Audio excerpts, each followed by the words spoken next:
오늘도 매운 야담을 찾아주신 여러분 감사합니다. 구독과 좋아요를 누르시면 당신에게 항상 행복과 행운이 있을 거예요. 매운 야담 재밌는 이야기 지금 시작합니다. 조선 후기 충청도 깊은 산중 고요한 바위 절벽 아래에는 천년 고찰 청년사가 있었습니다. 이곳에 한 청년 승려가 있었습니다. 이름은 도윤. 27살로 누구보다 먼저 종을 울리고 누구보다 늦게 등불을 끄는 자였습니다. 법문 하나에도 마음을 다해 읊조리는 그에게 속세는 그저 번뇌의 바다에 지나지 않았습니다. 그러던 어느 날 주지 스님께서 한 말씀을 건넵니다. 법회에 쓰일 백춘초는 스님이 직접 다녀오게. 올해는 눈이 일찍 녹아 꽃이 피었을 테니라. 백춘초는 극히 귀한 약초로 봄이 되면 산 북쪽 음지에 사흘 동안만 핀다고 전해졌습니다. 도윤은 고개를 숙이고 대답하였습니다. 예, 법회 전엔 반드시 돌아오겠습니다. 그는 한 줄기 망설임도 없이 짐을 싸들고 산을 올랐습니다. 절집에서의 조용한 삶과 달리 산은 거칠고 들뜬 봄내음으로 가득했습니다. 그러나 그의 평온한 산행은 오래가지 않았습니다. 산등성 너머 갑자기 덩치 큰 멧돼지 한 마리가 나무 사이를 뚫고 튀어나왔던 것입니다. 눈이 벌개진 채 콧김을 뿜으며 돌진하는 멧돼지를 보고 도윤은 순간 고함을 질렀습니다. 짐승이 감히 승려를! 그 말이 채 끝나기도 전에 멧돼지가 돌진해 왔고 도윤은 몸을 틀며 겨우 피했으나 바위 틈에 발을 헛디뎌 비탈길로 구르기 시작하였습니다. 떨어지고 굴러내리고 아랫배에 쿵 소리가 날 때까지도 정신이 돌아오지 않았습니다. 눈앞이 빙글빙글 돌았고 귀에서는 바람 소리만 웅웅 울렸습니다. 그는 가까스로 몸을 일으키며 중얼거렸습니다. 살았나? 숨을 고르며 다리를 만졌을 때 왼쪽 발목이 불그스름하게 부어올라 있었습니다. 큰일입니다. 법회 전까지 돌아가야 하는데. 절이 있는 산 정상까지는 아직 반도 오르지 못하였는데 다리는 쓸 수 없고 해는 기울어 가고 있었습니다. 그때였습니다. 멀리 바람결 사이로 어렴풋한 불빛 하나가 보였습니다. 도윤은 눈을 가늘게 떴습니다. 속세의 등불이었습니다. 그가 경전에서 죄라 여겼던 세속의 불빛이었습니다. 잠시 눈을 감았다가 떴습니다. 결국 속세를 밟는 발걸음이라도 살아 돌아가 부처 앞에 참회하는 것이 옳다고 여긴 도윤은 주먹을 꽉 쥐었습니다. 잠깐이면 됩니다. 잠깐 치료만 받고 바로 돌아오면 되는 것입니다. 그리하여 나뭇가지를 짚고 한 발 한 발 절뚝이며 불빛을 향해 나아갔습니다. 해는 이미 뉘어졌고 그가 도착한 곳은 낮은 담장과 꽃이 핀 정원을 품은 조용한 암자였습니다. 그런데 이 암자는 어딘가 이상하였습니다. 문 틈새로 보이는 그림자들은 모두 여인네들이었고 그것도 이상하리만치 젊고 곱디고 온 여인들이었습니다. 그는 벽을 따라 조심히 문 앞에 섰습니다. 그리고 조용히 노크를 하였습니다. 잠시 후 문이 끼익 하고 열렸습니다. 그리고 그 순간 그는 그 여인을 처음 보았습니다. 다홍빛 민무늬 저고리에 검은 치마, 눈매는 부드러우나 입가에는 장난기 어린 미소가 스쳐 있었습니다. 도윤은 당황한 듯 인사를 올렸습니다. 죄송하옵니다. 다리가 다쳐 잠시 치료만 받고 곧 떠나겠습니다. 여인은 문에 기대선 채 도윤을 한참 바라보더니 입꼬리를 올리며 말하였습니다. 스님, 여긴 그냥 암자가 아니에요. 세상에 지친 여인들이 모여 사는 곳이죠. 도윤은 눈을 끔뻑이며 되물었습니다. 과부들이 모여 사는 곳입니까? 여인은 피식 웃으며 한 발짝 천천히 다가왔습니다. 그리고 그의 귀 가까이 속삭이듯 말하였습니다. 아니요. 세상에서 쫓겨난 여자들이 남자 없는 세상을 꿈꾸며 사는 곳이죠. 그 말에 도윤은 한순간 숨이 막히는 듯 했습니다. 대답을 하기도 전에 여인은 문을 활짝 열며 말하였습니다. 잠시 들른다 하셨죠, 스님? 그 말 꼭 기억하세요. 이곳에 들어온 사람은 쉽게 못 나가거든요. 문 안쪽에선 하얀 저고리의 여인들이 조용한 눈빛으로 낯선 사내를 바라보고 있었습니다. 도윤은 발을 디디는 순간 알 수 없는 기운이 목덜미를 타고 흘렀습니다. 그리고 그 밤 속세와 번뇌를 멀리했던 한 승려는 가장 큰 시험을 마주하게 되었습니다. 환한 미소로 문을 열어준 예쁘장한 여인의 이름은 연화였습니다. 연화는 능숙하게 그의 팔을 붙들더니 자, 이리 오시죠. 약방은 저쪽이에요. 하고는 스님의 거부의지 따윈 무시한 채 끌고 갔습니다. 그 순간 도윤은 번갯불에 마른 장작 타듯 얼굴이 확 달아올랐습니다. 도윤은 발목을 삐끗해 엉금엉금 기어가듯 암자 안으로 들어왔습니다. 그곳은 여인들만 모여 사는 작은 암자였는데 그 안의 분위기는 도윤이 평소 알던 절과는 전혀 다른 느낌이었습니다. 아늑한 공간에는 섬세한 꽃 향기와 은은한 차 냄새가 풍기고 창문 너머로는 봄날의 따스한 햇살이 들어오고 있었습니다. 무엇보다도 그곳의 여성들은 하나같이 자유롭고 여유로워 보였습니다. 도윤은 긴장된 어깨를 풀며 한숨을 내쉬었습니다. 저기 잠시만 쉬어도 될까요? 물론이죠. 발목이 다쳤다고 하셨죠? 연화가 살짝 웃으며 도윤을 바라보았습니다. 연화는 한 손으로 도윤을 받쳐주며 그를 침대 쪽으로 안내했습니다. 도윤은 어색하게 몸을 움직였습니다. 네, 조금만 쉬면 나을 것 같습니다. 걱정하지 마시고 이곳에서 편히 쉬고 가세요. 연화는 도윤을 침대에 앉히며 천천히 발목을 살폈습니다. 그는 불편한 마음에 고개를 숙였습니다. 연화의 손길이 다소 익숙하지 않은 느낌이었습니다. 그는 여태까지 여인들에게 이처럼 신경을 써본 적이 없었기에 어떻게 대해야 할지 몰라 자꾸만 당황스러웠습니다. 어머, 스님 발목이 꽤 심하게 삐었네요. 아프겠어요. 연화가 살짝 놀란 듯 말하며 그의 발목에 약을 바르기 시작했습니다. 그 손길이 따뜻해서인지 도윤은 더 어색해졌습니다. 네, 빨리 나으면 좋겠습니다. 그렇게 쉽게 나을 것 같진 않네요. 여기서 좀 쉬어야 할 것 같아요. 연화는 천천히 약을 바르며 도윤을 바라보았습니다. 도윤은 약간 당황한 표정을 지었습니다. 그의 마음속에는 계속해서 여기서 머물러야 할 이유가 무엇일까 하는 의문이 들었지만 발목이 나을 때까지는 다른 선택지가 없었습니다. 그럼 너무 신세를 지는 것 같아서 죄송합니다. 도윤은 자꾸만 입을 열어 상황을 매끄럽게 넘기려 했습니다. 하지만 그 순간 연화는 미소를 지으며 말했습니다. 걱정 마세요. 스님, 여기 여인들만 있는 암자입니다.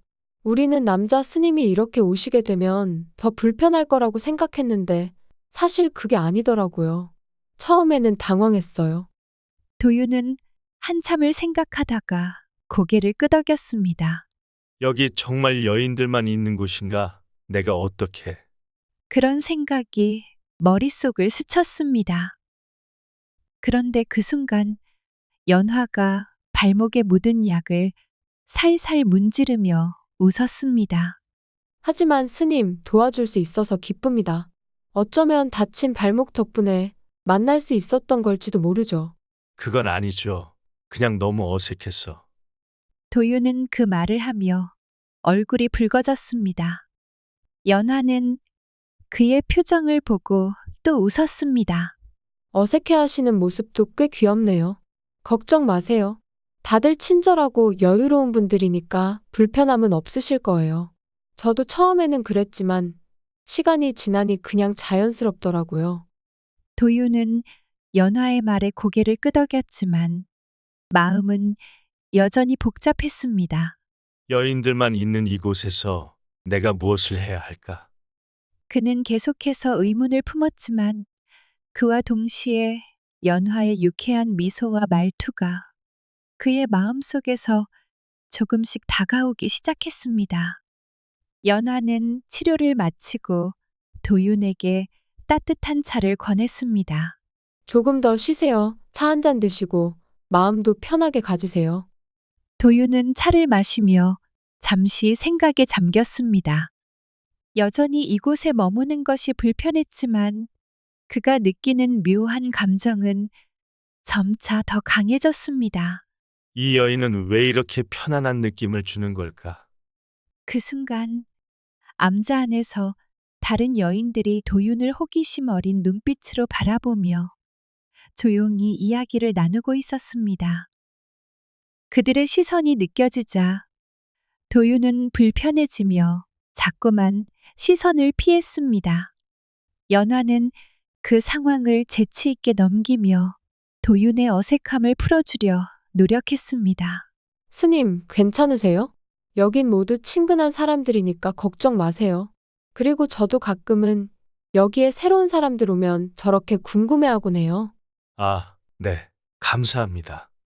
도윤은 그 말에 조금 안도하며 고개를 끄덕였습니다. 하지만 그 안도의 순간 연화는 슬쩍 그를 놀리듯 말했습니다. 스님, 그렇게 멋지게 앉아 있으면 여인들이 다들 관심을 가질 수도 있겠네요. 그건 그럴 리 없어요. 도윤은 순간 당황하며 말을 빠르게 이었습니다. 그냥 불편해서 저는 그런 사람이 아니거든요. 연화는 도윤의 말에 미소를 지으며 말했습니다. 아, 그렇군요. 걱정 마세요, 스님. 제가 도와줄게요. 그리고 그 대화는 계속 이어졌으며 도윤은 점점 연화에게 끌리기 시작했습니다. 하지만 그가 깨닫기 시작한 것은 연화는 그가 예상을 벗어난 사람이라는 사실이었습니다. 그리고 그런 사람에게서 느껴지는 따뜻함과 웃음이 그의 마음을 점차 흔들기 시작했습니다. 암자에 머문 지 어느덧 보름이 지났습니다. 도윤은 어느새 땔감을 나르고 장독 뚜껑을 여닫는 법도 익숙해졌습니다. 말쑥한 한복 차림에 발목엔 붕대만 덧댄 채 정좌해 콩을 고르는 모습은 어찌나 단정한지 과부들 사이에선 살림 잘할 것 같은 스님이라는 말까지 돌 정도였습니다. 스님, 고추장은 드실 줄 아십니까? 예, 이걸 자꾸 집어 드시길래요. 맵지 않으세요? 연화가 장독대 옆에서 엎드려 웃으며 물었습니다. 도윤은 들키기라도 한 듯 손을 뒤로 감췄습니다. 맛이 익숙해서 조금만 맛보았습니다. 그 익숙한 맛이 절집 맛이 아니라 보살님 김치 맛이던데요? 예, 어제 장터에서 데려온 그 보살님이요. 스님께 국을 2번이나 더 드렸거든요. 연화는 입꼬리를 살짝 올리며 말했습니다. 웃고 있었지만 도유는 어쩐지 그 표정이 섬뜩하게 느껴졌습니다. 장터에서 만난 보살은 사찰의 약재를 들여다주는 상인의 딸로 고운 말씨에 웃음이 많아 암자 사람들 모두가 좋아했습니다. 도유는 그저 인사만 나눴을 뿐이었지만 연화의 반응은 꽤나 날카로웠습니다. 아, 그분은 약초를 전해주셔서 잠시. 아, 그러셨군요. 그래도 그 보살님, 스님 보실 때마다 얼굴이 환해지던데요. 아주 봄볕처럼요. 그건 오해이십니다. 오해? 스님이 그렇게 말씀하시니 오해겠죠. 스님은 늘 그런 식이시니까요. 도유는 무슨 말을 더 해볼까 하다가 입을 다물었습니다. 괜히 더 해명했다가는 불난데 부채질일 것 같았습니다. 그날 저녁 연화는 평소보다 늦게 식사 자리에 나타났고 말없이 국물만 떠먹었습니다. 다른 과부들이 도윤에게 말을 걸며 웃는 와중에도 연화는 숟가락만 내려다보고 있었습니다. 연아 씨, 혹시 기분이 안 좋으십니까? 제가요? 아니에요. 왜요? 아니, 말씀을 안 하셔서. 스님, 요즘엔 말씀 나눌 상대가 많으시잖아요. 전 괜히 방해될까 봐요. 도윤은 말없이 물을 들이켰습니다. 이상하게 목이 바짝바짝 말랐습니다. 며칠 후 우연한 일이 벌어졌습니다.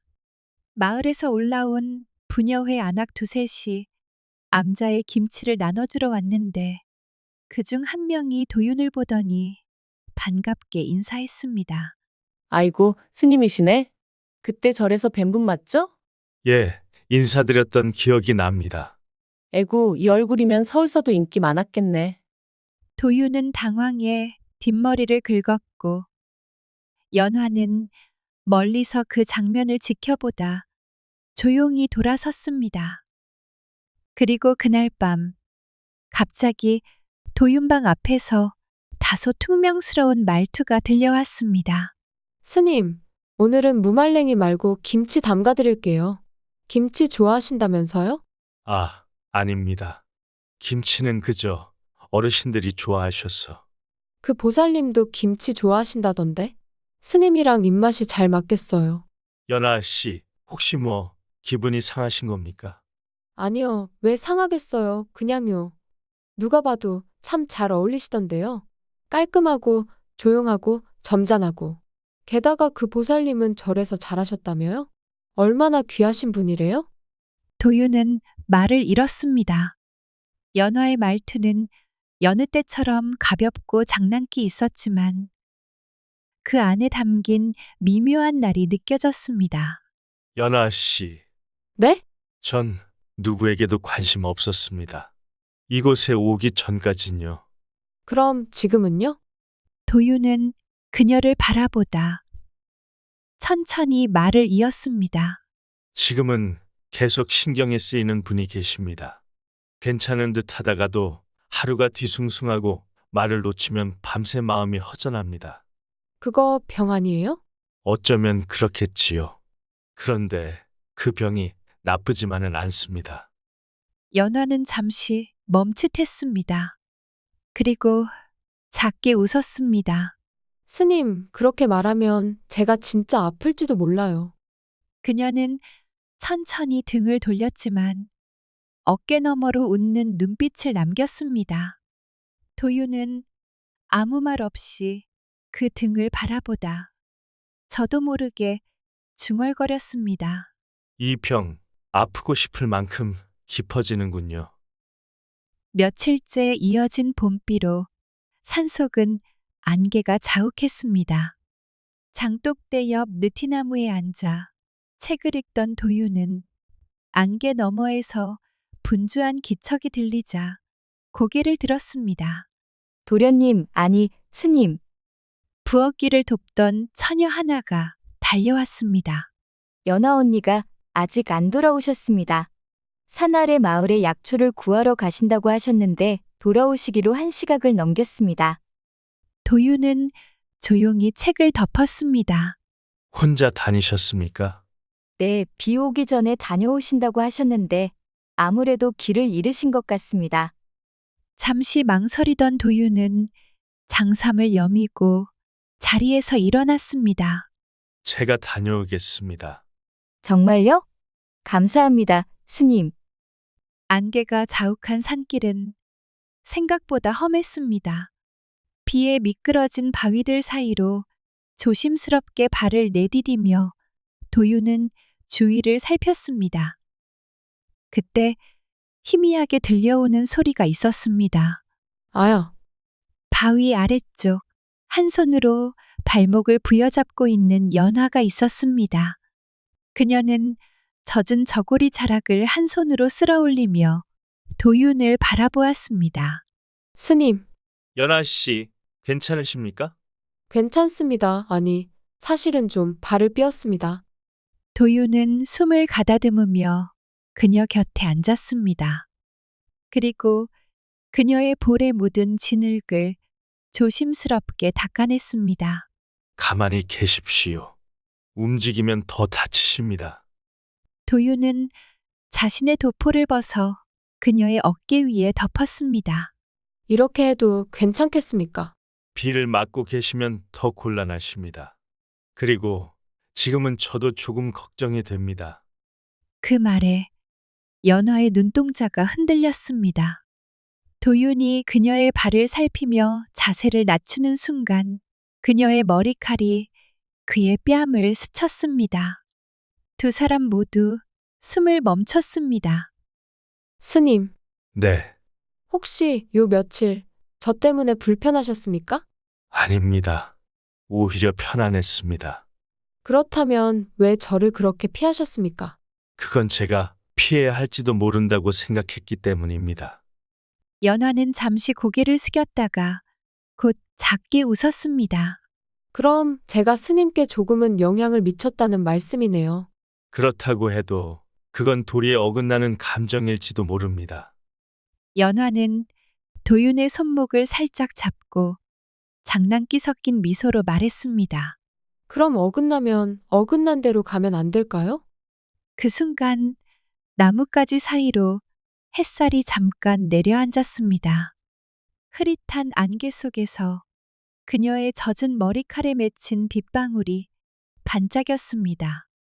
도윤은 그 순간 자신도 모르게 그녀의 얼굴을 오래도록 바라보았습니다.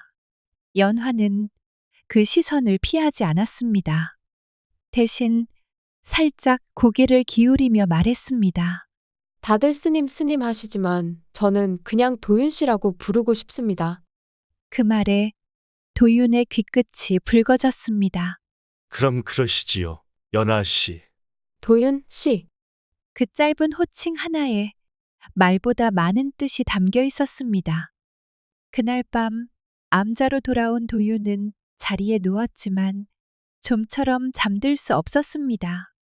그리고 연화 역시 도윤의 도포를 곁에 두고 눈을 감은 채 미소를 지었습니다. 며칠 뒤 암자의 한 무리의 손님이 도착하였습니다. 연화의 먼 친척이라는 과부들이었습니다. 이 중 가장 젊은 과부 미양은 처음부터 도윤에게 관심을 보이며 수시로 그의 곁을 맴돌았습니다. 스님, 저도 참선 같은 거 해보면 안 되겠습니까? 참선은 마음을 비우는 일입니다. 괜한 기대는 내려놓으시는 게 그렇다면 마음이 비워질 때까지 계속 와도 되겠지요? 도윤은 애써 웃으며 고개를 끄덕였습니다. 그러나 그 모습을 멀리서 본 연화는 괜히 바구니에 담긴 쑥을 세게 눌러 담았습니다. 부엌에서는 은근한 수근거림이 오갔습니다. 미양 저 처자 스님 옆에 찰싹 붙어서 연아 언니는 왜 아무 말도 안 하십니까? 글쎄요, 설마 질투하시는 걸까요? 그날 밤 연화는 마루에 앉아 조용히 차를 끓이고 있었습니다. 마침 도윤이 우연히 지나가다가 그 모습을 보고 걸음을 멈추었습니다. 차 끓이시는 겁니까? 예. 오늘은 잠이 오지 않아서요. 저도 그렇습니다. 잠시 침묵이 흘렀습니다. 연화는 조심스럽게 물었습니다. 요 며칠 미양 씨와 자주 함께 계시더군요. 그렇긴 합니다만 혹시 좋으신 겁니까? 도윤은 놀라 고개를 돌렸습니다. 그럴 리가요. 저는 그저 그저라니요. 미양 씨가 참선이든 뭐든 물어볼 때마다 다 받아주시던데요. 그건 제가 스님이니까요. 불편하게 느끼셨다면 사과드립니다. 제가 왜 불편하겠습니까? 스님이 어떤 분이신지 제가 제일 잘 아는데요. 그 말에 도윤은 조심스럽게 그녀를 바라보았습니다. 혹시 연하 씨는 저를 그런 눈으로 보십니까? 연화는 잠시 시선을 피하더니 이내 찻잔을 그의 쪽으로 밀며 말했습니다. 아니요. 그런 눈 아닙니다. 다만 제가 제일 먼저 그런 눈으로 보기 시작했을 뿐이지요. 그 말에 도윤의 입술이 살짝 떨렸습니다. 그렇다면 저도 그런 눈으로 봐도 되겠습니까? 연화는 미소를 지으며 고개를 끄덕였습니다. 그건 제가 먼저 허락한 것입니다. 그리고 두 사람 사이에는 오래된 침묵 같은 따뜻한 정적이 흘렀습니다. 문틈 사이로 스며든 봄바람이 마루를 스치자 도윤은 조심스럽게 그녀의 손등 위에 손을 얹었습니다. 이제 돌아가셔야 하는 것이지요? 연화의 말에 도윤은 잠시 고개를 숙였다가 이내 차분히 말했습니다. 예. 하지만 다음 봄에는 다시 이곳으로 오겠습니다. 봄마다요? 그보다 더 자주일 수도 있습니다. 연화는 웃었습니다. 그땐 스님 말고 도윤 씨로 오세요. 그날 밤 산속 암자에 고요히 내리는 봄비처럼 두 사람의 마음에도 조용한 변화가 내렸습니다. 언뜻 보면 아주 작은 일이었지만 누구보다 큰 용기가 담긴 봄밤이었습니다. 얼마 후 암자의 봄이 깊어지자 산 벚꽃이 담장을 타고 흐드러지게 피었습니다. 그날도 연화는 혼자 툇마루를 쓸고 있었습니다. 바람에 실려온 꽃잎들 속에서 무언가 빨간 물체 하나가 툭 하고 그녀의 발끝에 떨어졌습니다. 응? 이게 뭐지? 작은 붉은 봉투였습니다. 펴보니 도윤이라는 이름이 쓰여 있었고 그 안에는 서툰 붓글씨로 적힌 짧은 편지 한 장이 들어 있었습니다. 스님, 당신을 생각하면 마음이 고요해지지 않습니다. 이 감정을 부정할 수 없어 이렇게라도 전합니다. 연화는 순간 멍해졌습니다. 편지를 들고 대문을 향해 고개를 돌리자 누군가 후다닥 달아나 담장 뒤로 사라지는 뒷모습이 보였습니다. 그날 저녁 암자 안은 벌집을 쑤셔놓은 듯 시끄러워졌습니다. 아니, 누가 스님한테 연정을 품은 걸까? 이 암자의 남자는 그 양반 하나뿐인데 뭐 사람이니까요. 아이고, 설마 스님이 마음 주신 건 아니겠지요? 과부들은 서로 입을 맞대며 추측을 이어갔습니다. 누군가는 암자 근처 오미자밭 과부를 지목하였고 또 누군가는 장터에서 도윤과 눈을 마주쳤다는 누군가의 조카딸 이야기를 꺼냈습니다. 연화는 아무 말도 하지 않았습니다. 다만 그날 밤 평소보다 오래도록 창밖을 바라보며 혼자 술 한 잔을 기울였습니다. 왜 이렇게 신경이 쓰이지? 며칠 후 도윤이 작은 연못가에서 경전을 읽고 있을 때였습니다. 연화가 다가왔습니다.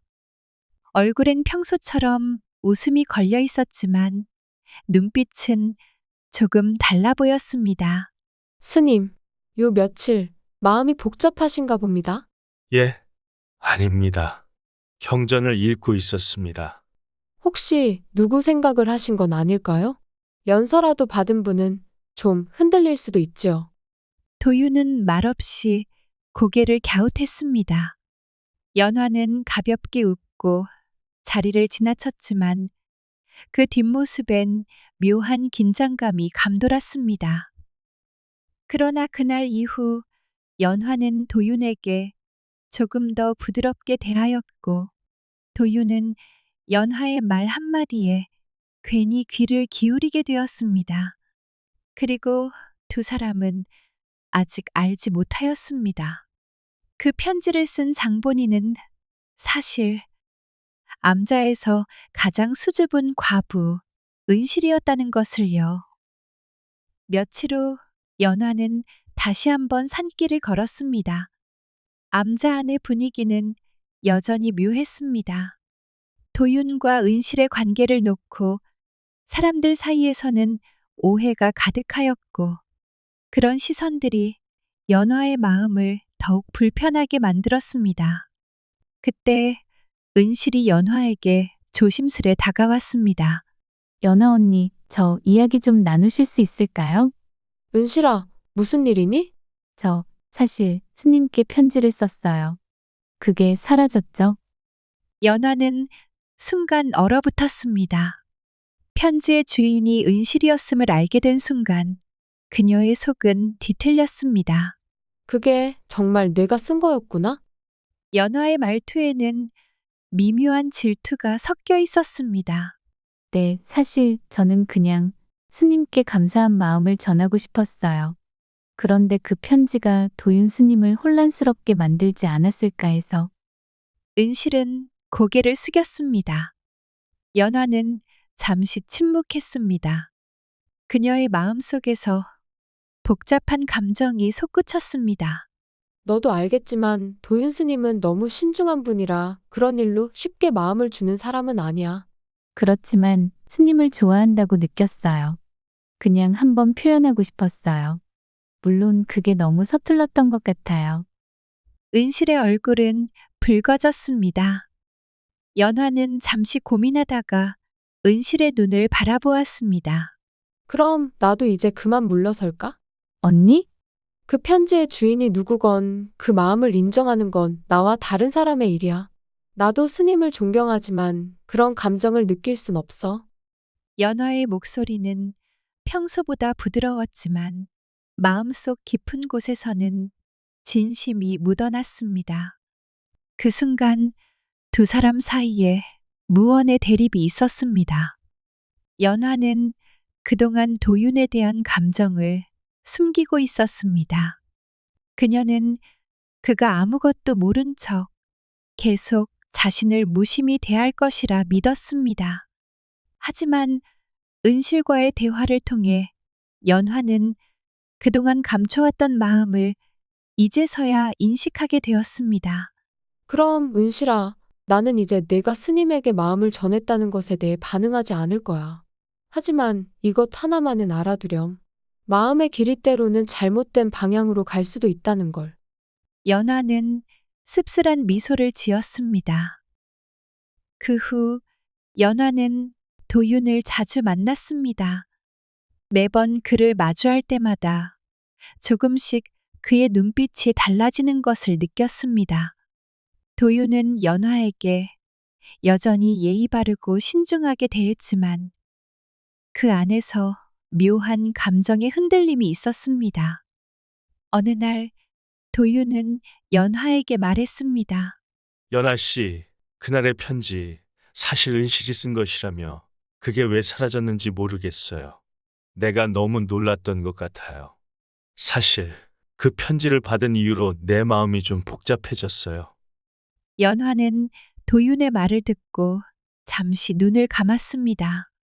그의 말 속에 담긴 불편함이 느껴졌습니다.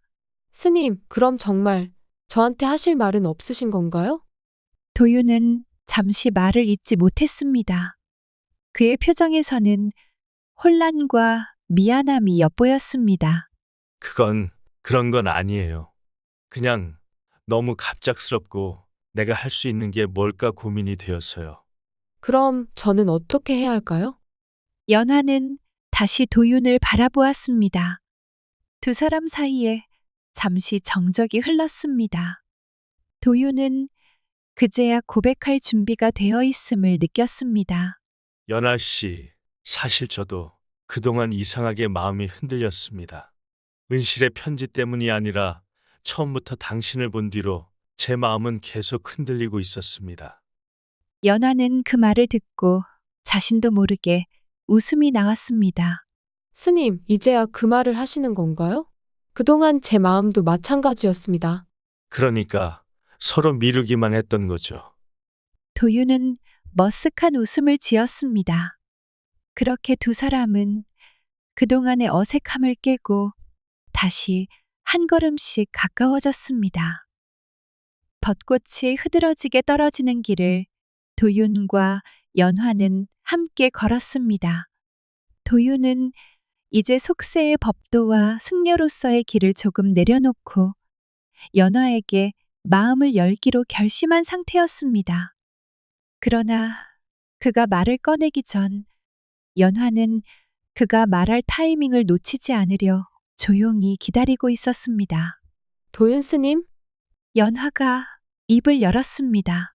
혹시 스님도 저처럼 벚꽃이 흩날리는 이 순간이 좋으신가요? 물론이지요. 도윤은 대답했습니다. 하지만 그 순간 연화가 장난기 가득한 표정을 지으며 웃기 시작했습니다. 그럼 스님, 저랑 이 벚꽃길을 같이 걷는 거 괜찮으신 거죠? 연화가 도윤을 유심히 바라보며 장난스럽게 물었습니다. 도윤은 순간 당황했습니다. 그 질문의 의도를 정확히 알지 못하고 얼굴이 붉어졌습니다. 그게 무슨 뜻인가요? 연화는 도윤의 당황한 모습을 보고 조금 더 유쾌하게 웃었습니다. 그냥 스님이 이렇게 벚꽃을 좋아하신다면 앞으로도 계속 같이 벚꽃을 보러 다닐 수 있을지 궁금해서요. 도윤은 그 질문에 제대로 대답할 기회를 놓쳤고 연화는 살짝 다가가 도윤의 팔꿈치를 가볍게 쳤습니다. 스님도 저를 좋아하시죠? 도윤은 순간 말문이 막혔습니다. 연화가 그토록 당당하게 물어오자 그의 마음이 떨렸습니다. 도윤은 잠시 눈을 감고 깊게 숨을 들이켰습니다. 연아 씨, 저는 제가 무슨 말을 하는 건지 알지 못한 채 그냥 그동안 스님으로서의 책임을 지고 살아왔습니다. 그런데 이젠 그 모든 게 무의미하다는 걸 알게 됐습니다. 사실 마음속에서 연아 씨를 좋아한다고 생각한 적은 없었습니다만 매일 당신과 함께 시간을 보내고 웃고 떠드는 동안 점점 당신을 놓을 수 없게 되었습니다. 연화는 그의 말에 살짝 웃으며 말했습니다. 그럼 이제 스님이 제 마음을 알게 되신 건가요? 도윤은 자신도 모르게 고개를 끄덕였습니다. 네, 맞습니다. 이제야 알게 되었습니다. 연아 씨가 제 마음에 들어 있다는 걸. 그 말에 연화는 갑자기 쑥스러워하며 얼굴을 붉혔습니다. 스님, 정말 그러신 건가요? 네, 도윤은 확신에 찬 목소리로 말했습니다. 이제 더 이상 숨기지 않겠습니다. 연아 씨와 함께하고 싶습니다. 연화는 갑자기 도윤의 팔을 잡고 미소를 지었습니다. 그럼 스님, 저랑 벚꽃 보러 가실래요? 그럼요, 같이 갑시다. 도윤은 그녀의 손을 꽉 잡았습니다. 그런데 그 순간 벚꽃잎 한 송이가 도윤의 머리 위로 떨어지자 연화는 웃음을 참지 못하고 도윤의 머리 위에 떨어진 꽃잎을 살짝 치워주었습니다. 스님, 머리에 꽃잎이 떨어졌어요. 이 꽃잎이 스님의 마음도 담고 있는 것 같네요. 도윤은 얼굴이 붉어지며 어색하게 웃었습니다. 그렇다면 이 꽃잎은 연아 씨에게 바치는 것 같네요. 이 꽃잎이요? 그러면 저는 이 꽃잎을 스님의 마음처럼 소중히 간직해야겠네요.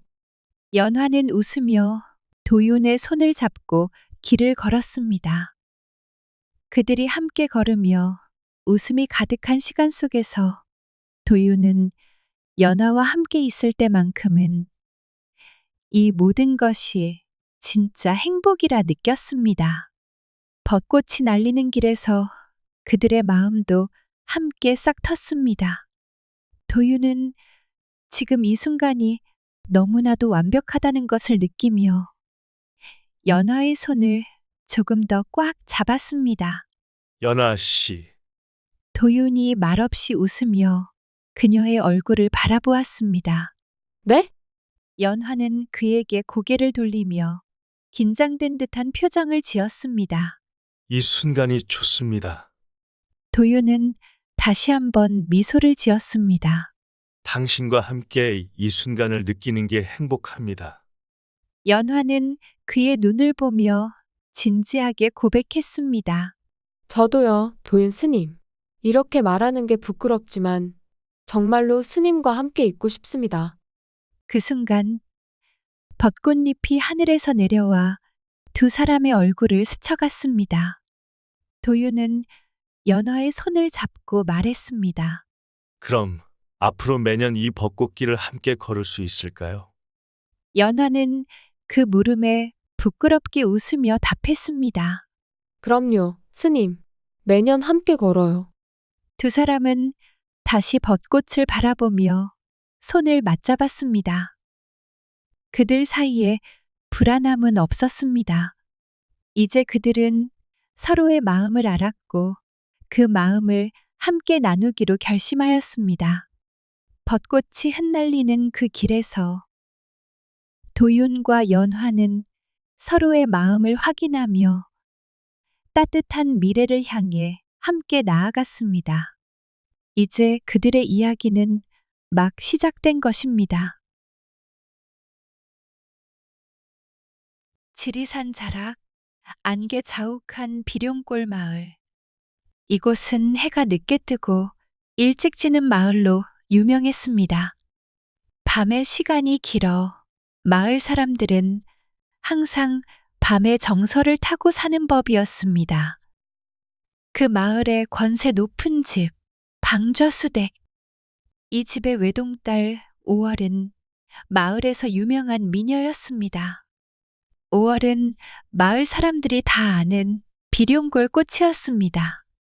하얀 얼굴에 붉은 입술, 그 위로 살구꽃처럼 피어난 미소. 5월의 미소는 마을 남자들의 마음을 훔쳐갔고, 그런 5월도 사랑을 꿈꾸었지만 사랑은 그녀에게 늘 멀었습니다. 5월이 사랑한 사람은 김한결, 마을의 젊은 선비였습니다. 김한결을 사랑하고 싶었지만 고백 한 번 하지 못한 채 5월은 갑자기 병에 걸려 숨을 거두고 말았습니다. 5월이 죽은 후 마을 사람들은 슬픔에 잠겼고 5월의 무덤은 마을 끝 살구나무 아래에 조용히 묻혔습니다. 그런데 이상한 일이 벌어졌습니다.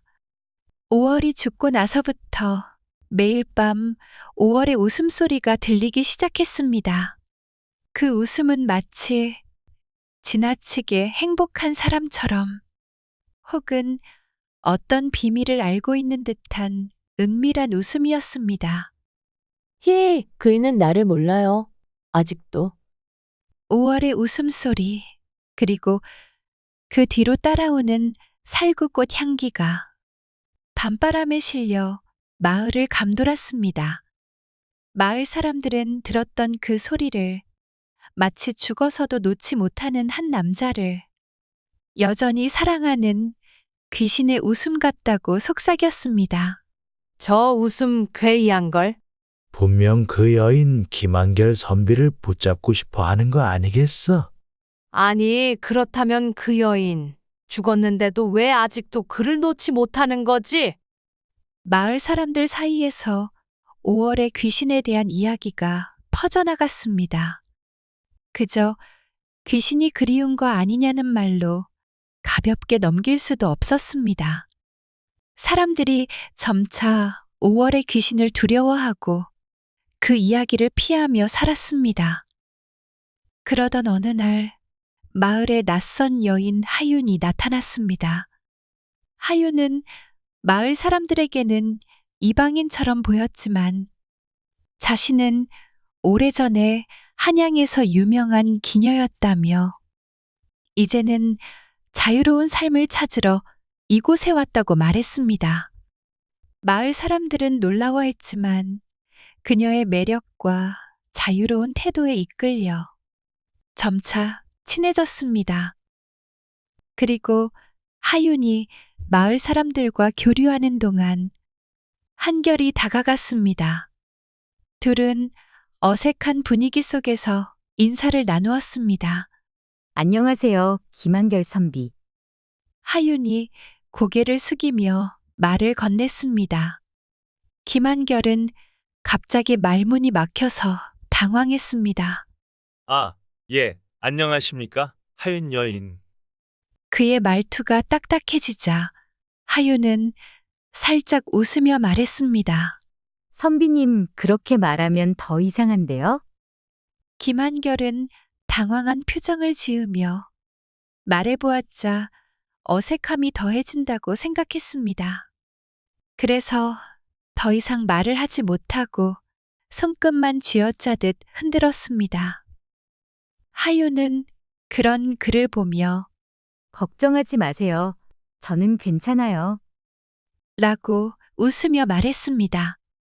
그 순간 김한결의 얼굴은 더 붉어졌고 하윤은 그런 김한결을 보며 웃음을 참지 못했습니다. 그저 인사할 때 긴장하지 마세요, 선비님. 그 말을 끝으로 하윤은 고개를 살짝 기울이며 미소를 지었습니다. 이 장면을 마을 사람들이 지켜보며 수근거리는데 하윤은 웃음을 참으며 김한결에게 속삭였습니다. 걱정 마세요. 처음엔 누구나 어색해요. 김한결은 얼떨결에 고개를 끄덕였고 두 사람 사이에 한바탕 웃음이 터졌습니다. 김한결이 자주 하윤을 찾아왔습니다. 하윤과 김한결이 다시 만났을 때 김한결은 마음을 고백하려 했습니다. 하윤 여인, 사실 그대와 자주 만나고 나니 마음이. 김한결이 말을 꺼내자 하윤이 중간에 끊었습니다. 그래서 나랑 결혼할 거예요? 하윤은 표정을 숨기지 않고 살짝 웃으며 말했습니다. 김한결은 깜짝 놀라서 아니, 그런 말을 하려는 게 아니라, 그죠? 말을 더듬는 김한결을 보며 하윤은 더욱 웃음을 참지 못했습니다. 그러니까 그대가 마음을 열었다는 건가요? 하윤이 진지한 표정을 지으려 했지만 입가에 미소가 스쳐갔습니다. 김한결은 당황하며 말을 이었습니다. 그게 아니라 나는 그저. 그러자 하윤은 손을 내밀며 말했습니다. 알겠어요, 선비님. 속마음을 더 밝히지 않아도 충분히 알겠어요. 그 말에 김한결은 어깨를 툭 치며 웃었습니다. 하윤에게 끌리는 마음을 부인할 수 없었고 그런 김한결의 마음을 5월 귀신에게 들키고 말았습니다. 그리고 어느 날 밤 5월의 귀신이 김한결의 꿈에 나타났습니다. 그 여인 그대의 짝이에요. 내가 골랐어요. 김한결은 깜짝 놀라 잠에서 깨어났습니다. 너무나 선명한 그 말과 웃음소리에 가슴이 덜컥 내려앉았습니다. 그리고 이 말을 마치 하윤이 자신의 짝으로 맞춰주기 위해 5월이 중매를 했다는 느낌을 받았습니다. 그가 꿈속에서 받은 메시지는 점점 현실로 다가왔습니다. 그런데 마을 사람들은 그 사실을 모두 알게 되었습니다. 김한결 선비와 하윤 여인이 눈에 띄게 가까워졌다는 소문이 돌지 않았느냐? 그렇지. 요즘 그 선비가 하윤과 자주 걸어 다닌다고 하더구먼. 혹시 5월에 귀신이 중매를 한 것일지도? 귀신이 중매라니. 그렇다면 그 선비와 하윤의 인연은 이미 정해진 건가? 사람들은 계속해서 수군거렸고 김한결과 하윤의 관계는 점점 더 주목을 받았습니다. 5월의 귀신은 여전히 그들을 지켜보며 김한결과 하윤의 인연을 이끌어가려 했습니다. 하윤은 마을에서 사람들의 눈길을 끌며 빠르게 자리를 잡았습니다. 예전에 기녀였던 그녀는 마을에서 가장 아름다운 여인으로 손꼽히며 김한결과 자주 마주치는 일이 많았습니다. 그가 하윤에게 끌린다는 것을 마을 사람들은 알게 되었고 그들의 관계는 점점 가까워져 갔습니다. 특히 김한결은 그녀의 매력에 푹 빠져 점차 마음을 열었고 마을 사람들 사이에서 하윤과의 관계는 자연스러운 화제로 떠오르기 시작했습니다. 김한결 선비가 하윤과 같이 걷는 모습, 마치 두 사람이 오래된 인연처럼 보이더군요. 그렇다고요? 하윤 여인은 아마 김한결과 운명이었을지도 몰라요. 그러나 5월 귀신은 아직도 마을을 떠나지 않았습니다. 여전히 김한결을 붙잡고자 그녀의 의지가 굳건했습니다. 한밤중 김한결은 다시 한번 꿈속에서 5월을 만났습니다. 그 여인? 하윤이 그대의 짝이에요. 내가 골랐어요. 귀신의 목소리가 귓가에 맴돌고 그 소리는 점점 더 강렬해졌습니다. 그가 꿈속에서 받은 메시지는 무엇을 의미하는지 알 수 없었지만 하윤에 대한 마음은 더욱 깊어졌습니다. 하지만 그가 하윤을 만났을 때는 그저 유쾌한 대화와 농담 속에서 그들의 감정은 조금씩 드러나기 시작했습니다. 선비님, 나와 이렇게 자주 걷다니 부끄럽지 않으세요? 하윤이 웃으며 말하자 김한결은 얼굴을 붉히며 대답했습니다. 그저 마을에서 길을 걷다 보니 아무 생각 없이 걷고 있었을 뿐이요. 그 말에 하윤은 살짝 웃으며 다가갔습니다. 선비님, 이렇게 가까이서 대화하는 것도 처음이에요? 그렇다고 하여도 그저 마을 사람들과 다를 바 없는 대화일 뿐이요. 하윤은 김한결의 얼굴을 살짝 쳐다보며 고개를 살짝 기울였습니다. 그 눈빛에서 서로에 대한 마음이 조금씩 더 밝혀지는 순간이었습니다. 그들의 거리감은 점점 좁혀져 갔고 김한결은 하윤의 미소에 마음이 더욱 끌리게 되었습니다. 하윤은 그런 김한결을 살짝 엿보며 말했습니다. 이렇게 가까이 다가오면 내 마음도 흔들리게 되지 않을까요? 김한결은 순간적으로 말을 잇지 못했습니다. 그의 심장은 점점 더 빨리 뛰기 시작했습니다. 하윤의 눈빛이 그를 자꾸만 끌어당겼습니다. 하윤이 다가가며 손끝으로 살짝 김한결의 손을 건드렸습니다. 김한결은 순간적으로 떨리는 손을 느끼며 그의 마음속에서 무언가 폭발할 것 같은 감정이 일어났습니다. 그 순간 하윤은 속삭였습니다. 선비님, 이제 저는 그대의 짝이 될 수 있을까요? 그리고는 그의 손을 더욱 가까이 잡으며 둘의 거리는 단 한 걸음만 남은 채 서로의 심장이 울리는 순간을 기다리고 있었습니다. 그러나 이 순간에도 5월 귀신은 여전히 그들을 지켜보고 있었습니다. 그녀는 계속해서 김한결과 하윤의 관계를 방해하려 했습니다. 김한결이 하윤에게 마음을 열기 시작하면서 5월은 또 다른 방법으로 그들을 시험하려고 했습니다. 그날 밤 마을 사람들 사이에서 소문이 돌기 시작했습니다. 김한결 선비와 하윤이 그렇게 가까워졌다는데. 그게 다 5월에 귀신이 충매를 한 거 아니겠어? 마을 사람들은 서로 수군거리며 김한결과 하윤의 관계를 궁금해했습니다. 특히 5월 귀신이 김한결의 꿈에 나타나서 그녀의 뜻대로 그와 하윤의 인연을 이끌었다고 믿기 시작했습니다. 그러나 하윤은 그런 마을 사람들의 말들을 이미 알고 있었습니다. 마을 사람들의 수군거림이 커지자 하윤은 김한결을 불러 다가갔습니다. 선비님, 마을 사람들 우리를 어떻게 볼까요? 김한결은 순간 고민하다가 그녀의 손을 잡고 말했습니다. 나는 그저 그대가 좋을 뿐이요. 그리고 그들은 서로를 더욱 깊이 바라보았습니다. 그날 밤 마을 사람들의 수군거림 속에서도 김한결과 하윤의 관계는 점점 더 굳건히 이어져 갔습니다. 하윤은 마을 사람들의 시선을 느끼며 걱정스러운 마음을 숨기기 위해 애썼습니다.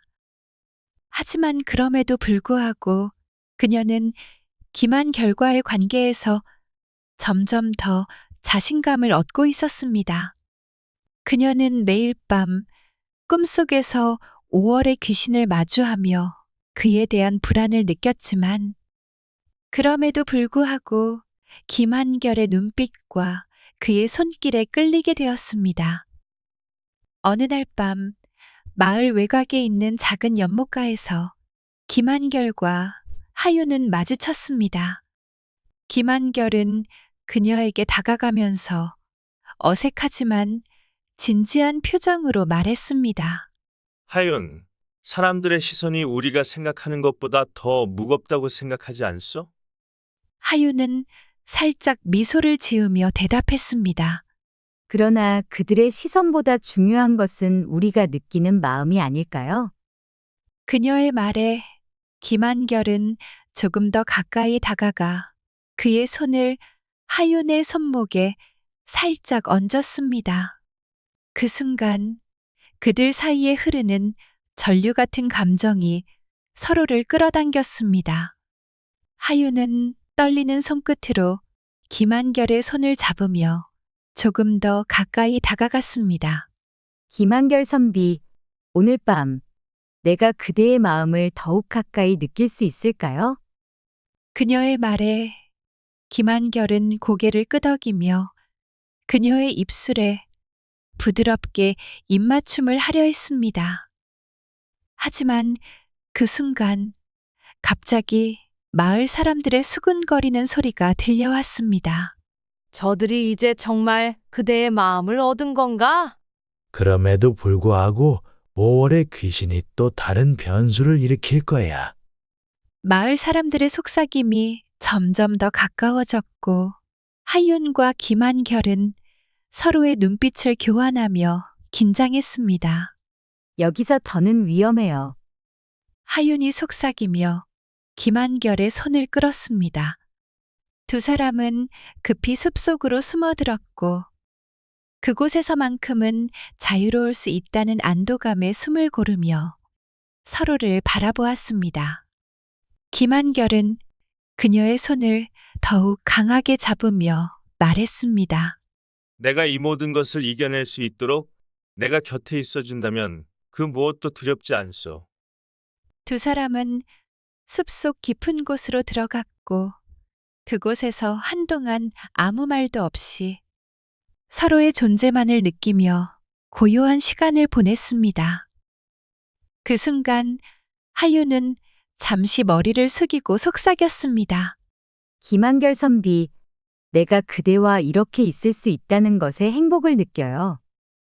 그 말에 김한결은 부드럽게 그녀의 얼굴을 손끝으로 어루만지며 말했습니다. 나도 마찬가지요, 하윤. 그들의 마음은 점점 더 하나로 묶였고 그때 5월 귀신이 그들을 놓치지 않으려는 의지로 다시 그들의 앞에 나타났습니다. 그러나 이번엔 다른 방식으로 두 사람의 결합을 방해하려는 귀신의 얄미운 계획이 시작되려 했습니다.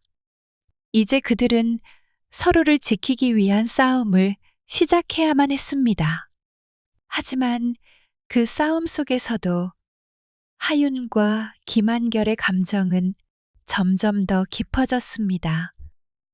한결과 하윤은 마침내 산속에서 둘만의 시간을 맞이하게 되었습니다. 어두운 산속의 공기는 차갑고 산을 타고 불어오는 바람은 이따금씩 그들의 뺨을 스쳤습니다. 나뭇잎이 바람에 흔들리며 고요한 산속을 깨우고 있었습니다. 한결은 하윤의 손을 잡으며 그 손끝에서 전해지는 따뜻한 온기를 느꼈습니다. 하윤은 고요한 산속의 침묵 속에서 한결의 손을 꼭 쥐며 마음속 깊은 곳에서부터 불러오는 그리움을 담아 속삭였습니다. 한결님, 오늘은 정말 특별한 날인 것 같습니다.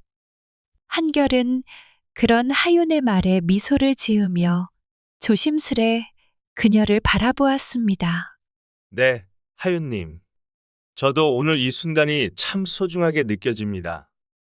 산속의 침묵은 두 사람의 목소리만을 감싸며 그들의 눈빛은 점점 더 깊어져 갔습니다. 한결은 하윤의 손을 잡고 그녀가 느낄 수 있도록 따뜻한 온기를 전하려 했습니다. 하윤은 그 손길을 느끼며 마음이 설레기 시작했습니다. 그리고 한결은 그리도 기다리던 말을 꺼냈습니다. 하윤님, 오늘 이 순간 당신에게 제 마음을 다 전하고 싶습니다. 하윤은 살짝 붉어진 얼굴을 숨기지 못하며 부드럽게 대답했습니다. 한결님, 저도 그 마음을 받겠습니다. 그들은 서로의 온기를 느끼며 첫날 밤을 맞이하려고 했습니다. 그러나 그 순간 갑자기 산속의 공기 속으로 찬바람이 불어들었습니다. 그 바람은 고요했던 산을 깨뜨리며 차가운 기운을 안겨주었습니다. 하윤은 그 바람에 몸을 움찔거리며 고개를 들었습니다. 그리고 그 순간 방금 전까지 따스했던 공기가 갑자기 차갑게 변하면서 그들 주변의 분위기가 달라졌습니다. 그때 한결의 귀에 이상한 목소리가 울려 퍼졌습니다. 그 손길, 나도 한 번쯤은 느끼고 싶었어요. 하윤은 깜짝 놀라며 몸을 움찔거렸습니다. 그녀는 고개를 돌려 주변을 살펴보았지만 아무도 보이지 않았습니다. 그러나 그 목소리는 분명히 하윤의 귓가에 속삭였고 한결은 그 소리에 놀라 움찔했습니다. 이게 무슨... 그 순간 하윤은 급히 눈을 감으며 고개를 돌렸습니다. 한결은 얼른 주위를 살펴보았지만 산속의 어두운 그림자들만이 그들을 둘러싸고 있었습니다. 한결은 불길한 기운을 느끼며 입술을 깨물었습니다. 그때 산속의 공기 속에서 희미하게 살구꽃 향기가 섞여 나왔습니다. 그 향기와 함께 한결은 5월의 모습이 스쳐 지나가는 듯한 기분이 들었습니다. 그 불쾌한 기분에 소름이 돋았습니다. 하윤님, 지금 뭔가 이상하지 않습니까? 하윤은 진정하려 애쓰며 떨리는 목소리로 답했습니다. 네, 저도 그런 기분이 드네요. 마치 5월이 돌아온 것 같아요. 5월? 한결은 잠시 그녀를 바라보았습니다. 하지만 5월은 이미 이 세상에 없는 사람이잖아요. 하윤은 한결의 손을 잡고 고개를 숙였습니다. 그녀의 목소리는 떨렸고 두 사람은 순간 침묵 속에 갇혔습니다. 그때 산속에서 바람이 불어와 나뭇가지들이 으스스하게 흔들리며 그 불안한 기운이 더욱 강하게 느껴졌습니다. 그렇지만 그 목소리는 분명히 5월의 것처럼 들렸어요. 한결님, 혹시 저를 떠나지 말고 계속 지켜주실 수 있나요? 한결은 그녀의 손을 더욱 단단히 잡으며 그를 바라보았습니다. 그 시선 속에는 걱정과 안타까움이 가득했습니다. 그동안 느꼈던 이 불안한 감정들이 무엇을 의미하는지 알지 못한 채 그는 그저 하윤의 손을 놓지 않기로 결심했습니다. 하윤님, 저도 당신을 떠나지 않겠습니다. 하지만 그 5월이라는 존재, 우리가 다시 그 문제를 마주하게 된다면 반드시 해결해야겠죠. 두 사람은 잠시 더 말없이 있었습니다. 그때 한결은 불길한 예감을 떠올리며 결심을 하게 되었습니다. 하윤님, 잠깐만 기다려주세요. 제가 무언가를 해야 할 것 같습니다. 하윤은 고개를 끄덕이며 그를 따라 나섰습니다. 한결은 하윤과 함께 산속 깊은 곳으로 향했습니다. 하윤은 그의 손을 잡고 함께 걸으며 물었습니다. 한결님, 그곳에 가면 무슨 일이 일어날까요? 왜 갑자기 그렇게 가려는 거죠? 한결은 잠시 고민한 후 답했습니다. 모든 것이 이 문제와 연관이 있는 것 같았어요. 5월에 영혼이 아직도 이 세상에 머무르고 있는 것 같아요. 이걸 해결하지 않으면 우리에게도 계속해서 방해가 될 것입니다. 두 사람은 산속의 한 곳, 5월의 무덤에 도달했습니다. 그곳은 산속의 고요함 속에서 음산하게 느껴졌습니다. 한결은 무덤 앞에 서서 깊은 고요 속에 기도를 올리기 시작했습니다. 5월아, 내 마음을 이제야 알겠다. 하지만 이제는 놓아주렴. 이승에 머물 넌 아니지 않느냐. 한결의 기도는 산속의 정적을 깨고 그 속에서 5월의 영혼이 떠나기를 바랐습니다. 그 후 한결은 하윤에게 돌아서며 깊은 한숨을 내쉬었습니다. 이제 마음이 조금 놓이는 것 같습니다. 하윤님, 괜찮으세요? 하윤은 고개를 끄덕이며 그를 바라보았습니다. 네, 이제 괜찮습니다. 감사합니다, 한결님. 그들은 손을 맞잡고 다시 산속을 떠나기 위해 발걸음을 내딛었습니다. 밤 산속의 고요함 속에서 두 사람의 발걸음은 계속해서 산을 내려갔습니다. 한결과 하윤은 무덤을 떠나 산속의 깊은 어둠을 가로지르며 천천히 걸어갔습니다. 그들의 발걸음은 산속의 고요한 밤을 깨는 유일한 소리였고 주변은 오직 바람과 나뭇잎의 소리만이 가득했습니다. 밤하늘에는 별들이 희미하게 빛나고 있었고 그들의 길을 비추는 달빛조차 미약해 보였습니다. 두 사람은 아무 말 없이 걸었습니다. 그저 서로의 존재만을 확인하는 듯한 묵직한 침묵이 계속되었습니다. 하윤은 고개를 들며 그윽하게 밤하늘을 바라보았습니다. 그리고 잠시 후 그녀는 입을 열었습니다. 한결님, 우리가 이제 이 모든 것을 해결했다고 생각하시나요? 한결은 그 질문에 잠시 생각에 잠기더니 조용히 대답했습니다. 잘 모르겠습니다. 5월의 문제는 해결했지만 그게 정말로 모든 것을 끝낸 건 아닐 수도 있어요. 어쩌면 우리는 지금도 그 무엇인가를 놓치고 있을지도 모르죠. 하윤은 그의 말을 듣고 깊은 생각에 잠겼습니다. 그녀의 머릿속엔 여러 가지 질문들이 떠오르기 시작했습니다. 5월의 영혼은 이제 떠났지만 그들이 느낀 불안한 기운은 여전히 가시지 않았습니다. 그리고 한결의 말처럼 그 무엇인가 더 있을지도 모른다는 불안감이 그녀를 감쌌습니다. 그렇다면 우리가 앞으로 무엇을 해야 할까요? 우리가 다시 마주할 무언가가 있을까요? 하윤의 물음에 한결은 잠시 걸음을 멈추고 하윤을 바라보았습니다. 그의 눈빛은 여전히 차분하고 그러나 그 안에는 결단력이 묻어 있었습니다. 우리는 계속해서 나아가야 합니다. 우리에게 주어진 이 시간, 이 순간들을 함께 보내는 것만으로도 충분히 소중하다고 생각합니다. 우리가 마주칠 문제들 혹은 앞으로 있을 일들에 대해 두려워하지 말고 그때마다 함께 해결해 나가면 됩니다. 하윤은 그의 말을 듣고 미소를 지었습니다. 그 미소에는 불안감 속에서도 한결에게 의지하는 마음이 묻어 있었습니다. 그녀는 다시 한결의 손을 꼭 잡고 그와 함께 앞으로 나아갔습니다. 두 사람은 어두운 산 속에서 나아가며 서로에게 의지하고 있었습니다.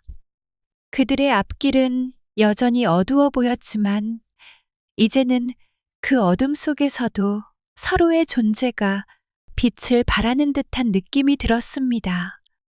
그들은 이제 서로의 손을 놓지 않고 어떤 어려움도 함께 이겨낼 준비가 되어 있었습니다. 그들은 마침내 산속의 고요함 속에서 자신의 길을 찾아가고 있었습니다. 그날 밤 5월의 무덤 위에 살구꽃이 피었습니다. 살구꽃의 부드러운 향기가 바람에 실려 무덤가는 한동안 고요했습니다. 김한결과 하윤은 마을을 떠나 남쪽 폭으로 향했습니다. 그곳에서 작은 국밥집을 열며 새로운 삶을 시작했습니다. 조용한 일상 속에서 서로를 이해해가며 두 사람은 점차 조금씩 더 가까워지고 있었습니다. 국밥집을 연 이후 예상치 못한 손님들이 계속해서 찾아왔습니다. 그럴 때마다 두 사람은 정신없이 바빴고 하윤은 국밥을 준비하는 동안 여러 가지를 동시에 처리하며 능숙하게 손님을 응대했습니다. 한결은 국밥을 끓이며 때때로 유머를 던져 분위기를 풀어주곤 했습니다. 하윤님, 손님이 이렇게 많이 올 줄은 몰랐어요. 그냥 조용히 살아갈 줄 알았는데 한결이 한숨을 쉬며 말했다. 하윤은 웃음을 지으며 대답했습니다. 그럴 줄 알았어요. 그런데 이렇게 바쁘면 우리가 더 힘을 합쳐야겠네요. 그래도 국밥이 맛있으면 손님들이 계속 오겠죠. 맞아요. 그럼 저희가 힘을 합쳐야죠. 그래도 내가 좀 더 잘해볼게요. 한결은 웃으며 말했습니다. 어느 날 여느 때처럼 국밥집은 북적였고 하윤은 손님을 맞이하며 한결에게 한마디 던졌습니다. 한결님, 손님이 너무 많아서 정신이 없네요. 하윤님, 우리가 할 수 있는 만큼 최선을 다하면 되죠. 그리고 이런 날에는 국밥이 더 맛있어 보일 거예요. 하윤은 그 말을 듣고 고개를 끄덕이며 더 열심히 국밥을 준비했습니다. 일은 계속해서 쌓여갔지만 두 사람은 서로를 의지하며 해냈습니다. 그리고 어느 날 해질 무렵 한결은 조용히 국밥집의 문을 열고 밖을 내다보았습니다. 하윤님, 오늘 날씨가 좀 이상해요. 왠지 5월이 다녀간 것 같아요. 하윤은 한결의 말에 잠시 생각에 잠기며 고개를 돌려 그를 바라보았습니다. 5월이요? 네, 아마도 그 살구꽃 향기가 느껴져서 그런가 봐요. 그런 기분이 들 때가 있어요. 하윤은 웃음을 터뜨렸습니다. 한결님, 정말 5월이 다녀갔다면 좋겠네요. 그래도 그 바람이 날씨처럼 조금 쌀쌀하네요. 그럴지도 모르죠. 그래도 이렇게 바쁘게 살다 보니 그래도 5월처럼 스치는 꽃향기를 느낄 수 있다니 좋네요. 두 사람은 웃음 속에서 고요한 바람을 느꼈습니다. 국밥집은 여전히 사람들로 북적였고 그들이 나누는 대화 속에서 사랑의 기운도 점점 더 커져갔습니다. 하윤은 한결을 바라보며 다시 말했습니다. 한결님, 우리가 이곳에서 계속 국밥을 팔고 손님들이 많아지면 이곳이 우리가 생각한 만큼 좋은 곳이 될 수 있겠네요. 한결은 고개를 끄덕이며 말했습니다. 그렇게 될 거예요. 하윤님, 우리 둘이 있으니 뭐든 잘 될 거예요. 그리고 어느 저녁, 손님들이 다 떠난 후 국밥집은 다시 고요해졌습니다. 하윤은 국밥 가마를 닫고 테이블을 정리하면서 문득 한결을 바라보았습니다. 한결님, 이렇게 바쁘게 지내다 보면 시간이 정말 빠르게 지나가는 것 같아요. 한결은 잠시 웃고는 답했습니다. 그렇죠. 하지만 그 덕분에 함께할 시간이 많아진 거 아닌가요? 하윤은 미소를 지으며 고개를 끄덕였습니다. 맞아요. 그리고 그 시간이 행복하다는 걸 알게 되었어요. 저도요. 한결이 부드럽게 대답했습니다. 그들은 가게의 불을 끄고 함께 창밖을 바라보았습니다. 저녁 바람이 살랑이며 국밥집 앞마당에 작은 불빛들이 일렁였습니다. 한결은 하윤의 손을 조용히 잡으며 말했습니다. 우리 이렇게 함께 있을 수 있어서 정말 행복합니다. 하윤은 그 손을 따뜻하게 감싸며 대답했습니다. 저도요, 한결님. 두 사람은 잠시 말없이 서로를 바라보며 차가운 바람 속에서 따뜻한 온기를 나누었습니다. 그 순간 그들만의 작은 세상이 더없이 소중해졌습니다. 옛날 조선, 한적한 작은 마을에 강대감이라는 부유한 대감이 살고 있었습니다. 그는 마을 사람들 사이에서 이미 유명한 인물이었지만 그의 명성은 두 가지로 나뉘어 있었습니다. 첫 번째는 그의 무지막지한 부유함이었고, 두 번째는 그의 극도로 철저하고 계산적인 성격이었습니다. 대감은 결코 감정이나 동정심에 휘둘리지 않았고, 모든 일이 돈과 이익을 중심으로 돌아가는 듯 보였습니다. 강대감은 어렸을 때부터 가난과 싸워야 했습니다. 젊은 시절, 그는 여러 사업을 통해 점차 부를 쌓아갔습니다. 하지만 그가 성공한 이유는 단순히 운이 좋았던 것도 타고난 재능이 있었던 것도 아니었습니다. 바로 그의 철저한 계산과 예리한 상술 덕분이었습니다. 거래에서 그는 언제나 냉철했고 상대방이 조금이라도 실수하거나 허점을 보이면 그 기회를 놓치지 않았습니다. 상인들은 그를 거래의 악마라고도 불렀고 아무도 그와의 거래에서 이익을 본 사람이 없었습니다. 마을 사람들은 그의 부유함을 부러워하면서도 그의 성격에 대해서는 두려움을 느끼고 있었습니다. 하지만 강대감이 유명한 이유는 또 다른 소문 덕분이었습니다. 하룻밤만 있으면 빚을 탕감해준다. 는 소문이었습니다. 이 소문은 마을 곳곳에서 떠돌았고 그 소문을 들은 사람들은 모두 궁금해하며 이를 믿을 수 없다고 말했습니다. 과연 그런 제안을 할 수 있는 사람이 있을까? 그 제안을 받아들이면 정말 빚을 탕감받을 수 있는 것인지 누구도 확신할 수 없었습니다.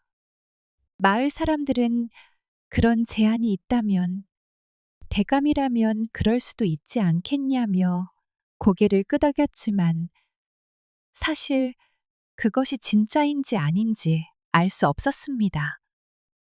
강대감의 저택은 마을 한가운데 큰 산을 배경으로 자리 잡고 있었습니다. 저택의 벽은 높고 견고했으며 그 안에 들여다보면 세상과는 다른 고요함과 침묵이 흘러나오는 듯한 느낌이 들었습니다. 강대감은 하루 종일 자신의 저택 안에서 책을 읽거나 거래를 마무리 짓는 일을 하며 마을 사람들과의 접촉을 최소화했습니다. 그가 마을로 나올 때는 늘 고급스러운 한복을 입고 고고한 태도로 주변 사람들을 지나쳤습니다. 누구도 그를 쉽게 접근할 수 없었고 그는 항상 자기가 원하는 대로만 세상을 움직였습니다. 한편 마을에는 연화라는 과부가 있었습니다. 연화는 어려운 상황에서 하루하루를 힘겹게 살아가고 있었습니다. 남편이 갑작스럽게 세상을 떠난 후 그녀는 남편이 남긴 빚을 갚기 위해 많은 고통을 겪고 있었습니다. 남편이 사망하기 전 대감과 여러 거래를 했었지만 그 거래의 결과는 결국 연화에게 큰 빚을 남겼습니다. 그 빚은 너무나도 커서 연화는 그것을 갚을 수 없었습니다.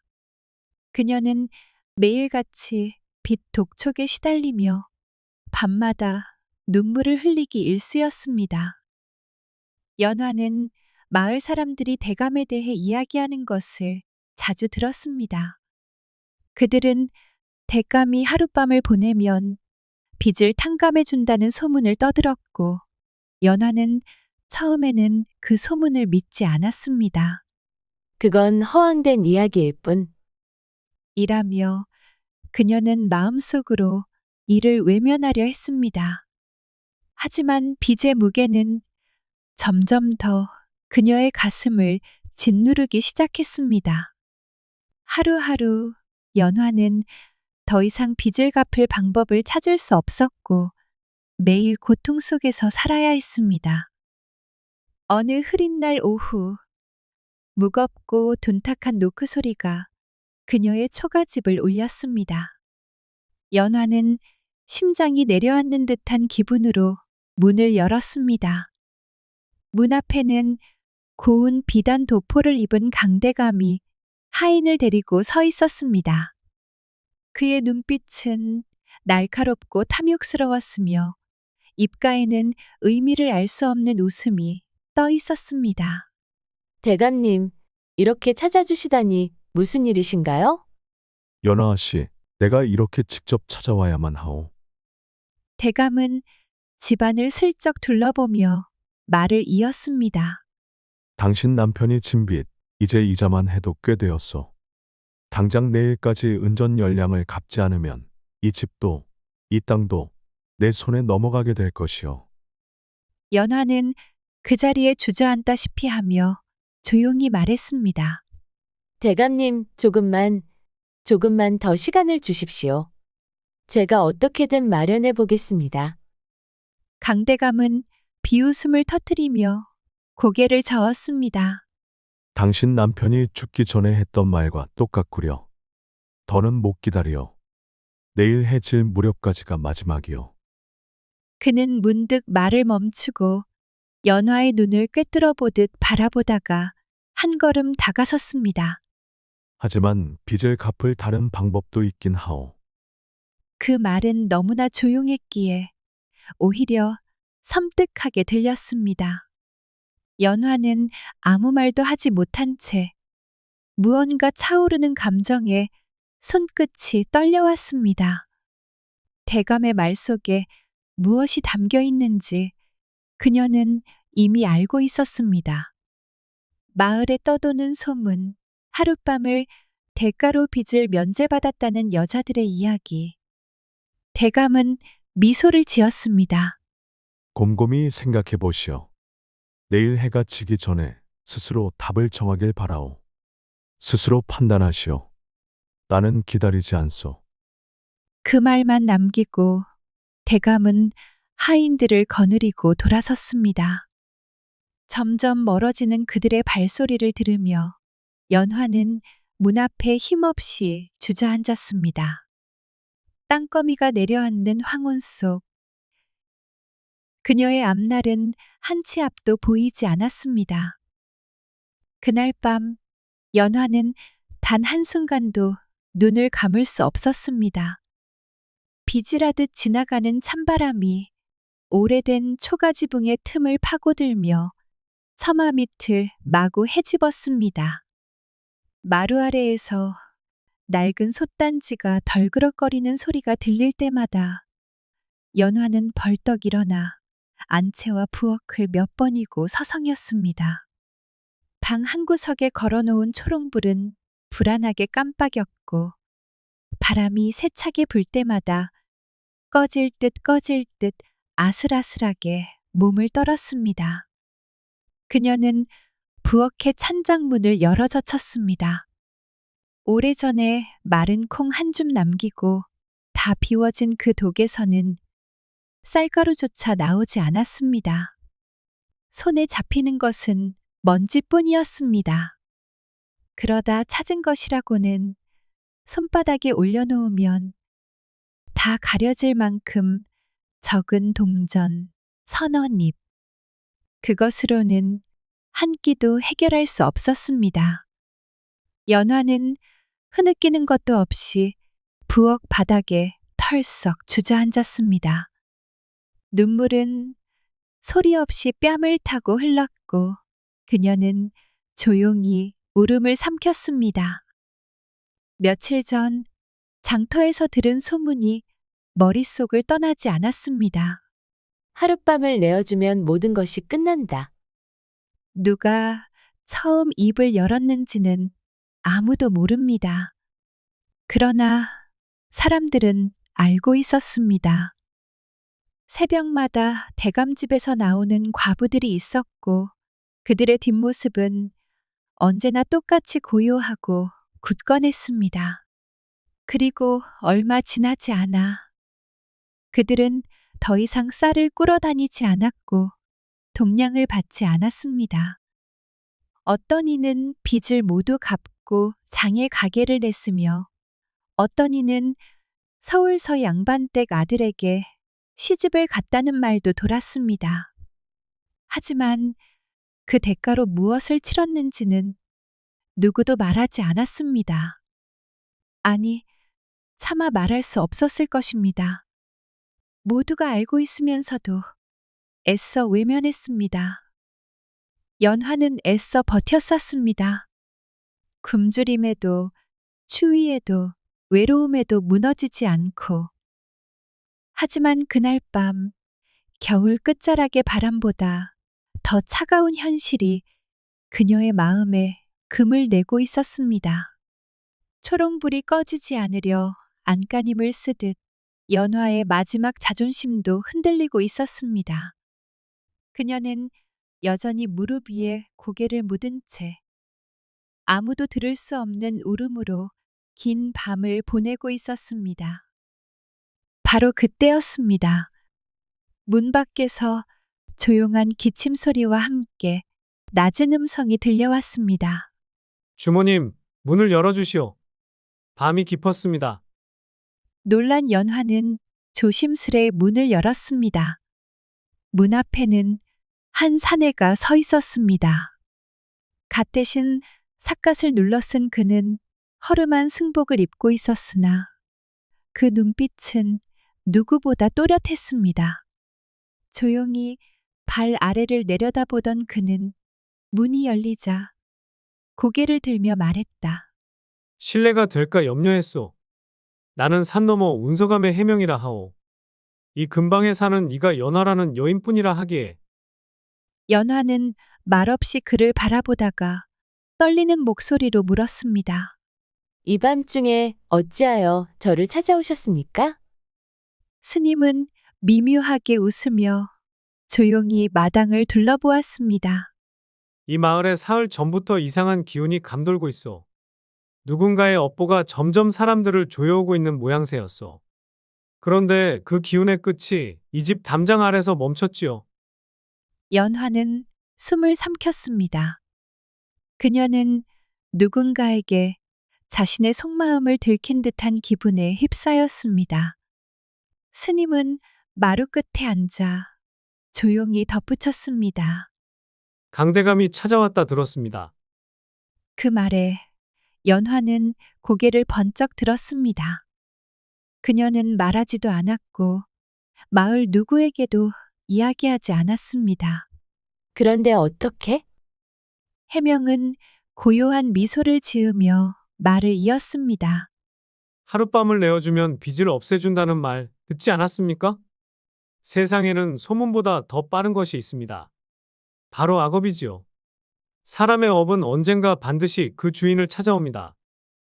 그 말은 위로처럼 들렸지만 동시에 연화의 마음속에서 무엇인가를 찌르는 듯한 날카로움이 있었습니다. 그녀는 조용히 물었습니다. 스님, 제가 어떻게 해야 이 업보에서 벗어날 수 있을까요? 스님은 잠시 말이 없었습니다. 그리고는 연화의 눈을 바라보며 의미심장하게 한마디만 남겼습니다. 몸을 내어주면 빚은 없어질지 모르나 그 후에 따라오는 빚은 마음으로도 목숨으로도 감당하기 어려울 수 있어. 그 밤이 끝난 뒤에도 과연 마음의 빚까지 사라질 수 있을지 그것이 문제입니다. 세상의 빚은 돈으로 갚을 수 있지만 마음의 빚은 넙이 되어 평생 따라다니지요. 그 말은 마치 경고처럼 들렸습니다. 그리고 그 순간 연화는 스스로에게 묻기 시작했습니다. 과연 나는 무엇을 잃고 무엇을 지켜야 하는가? 그동안 계속해서 자신에게 찾아온 고난과 빚에 대한 두려움이 떠오르며 마음이 흔들렸습니다. 그러나 그녀는 다른 선택이 없다는 사실을 알았습니다.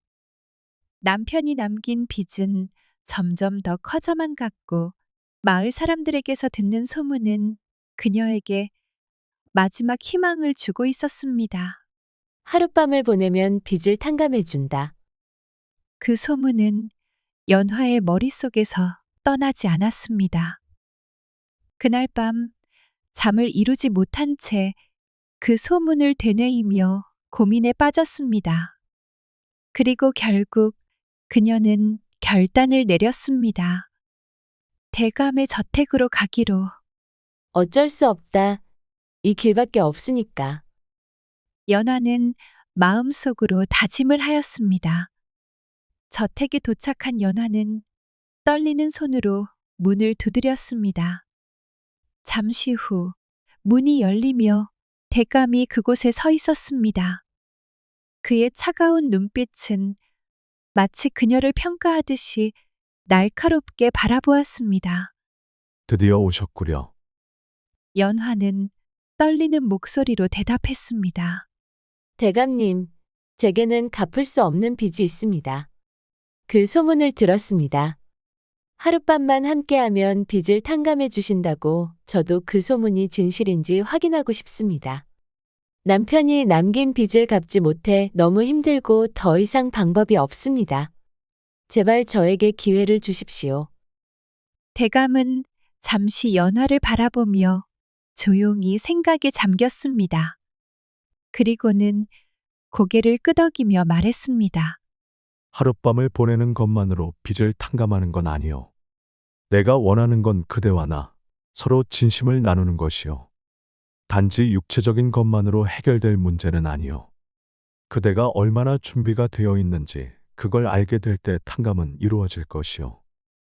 연화는 잠시 망설였지만 곧 결심을 굳혔습니다. 저는 준비가 되어 있습니다. 그 어떤 대가를 치르더라도 제게 남은 길은 이 길뿐입니다. 대감은 깊은 한숨을 내쉬며 그를 따라 저택 안으로 들어오라고 손짓했습니다. 그 밤 그들이 마주한 것은 단순한 거래 이상의 것이었습니다. 저택 안 대감과 연화는 마주 앉았습니다. 대감은 차를 따르며 여유롭게 말을 시작했습니다. 내가 이런 제안을 한 이유는 그대만의 문제가 아니라 내 문제이기도 해서이요. 내게도 많은 빚이 있었소. 빚을 떠맡은 사람들, 그들의 삶을 짊어진 내 마음이 얼마나 무겁던지 모를 것이요. 연화는 고개를 숙이며 한숨을 내쉬었습니다. 남편이 남긴 빚에 시달리며 하루하루가 고통이었습니다. 자식도 없고 의지할 곳도 없었습니다. 저는 매일 그 빚을 갚으려고 발버둥 쳤습니다. 하지만 이제는 제가 할 수 있는 일이 아무것도 없는 것 같습니다. 대감은 잠시 침묵을 지킨 후 연화의 말을 이해하는 듯 고개를 끄덕였습니다. 그럼 그대는 이제 내게 무엇을 원하는 것이오? 금전적인 해결만을 바라는 것이 아니지 않소? 연화는 그의 말에 잠시 생각한 후 고개를 들고 대답했습니다. 저는 더 이상 물질적인 것에 얽매이지 않으려고 합니다. 제 자신을 찾고 내가 진정으로 원하는 삶을 살아가고 싶습니다. 대감은 고개를 숙여 한참 동안 생각했습니다.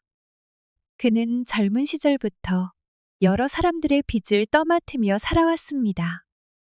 그 빚을 해결하려 애쓰던 그는 결국 외로움에 쌓여갔고 연화의 고백을 들으며 자신도 그 비슷한 길을 걸어왔다는 것을 깨달았습니다.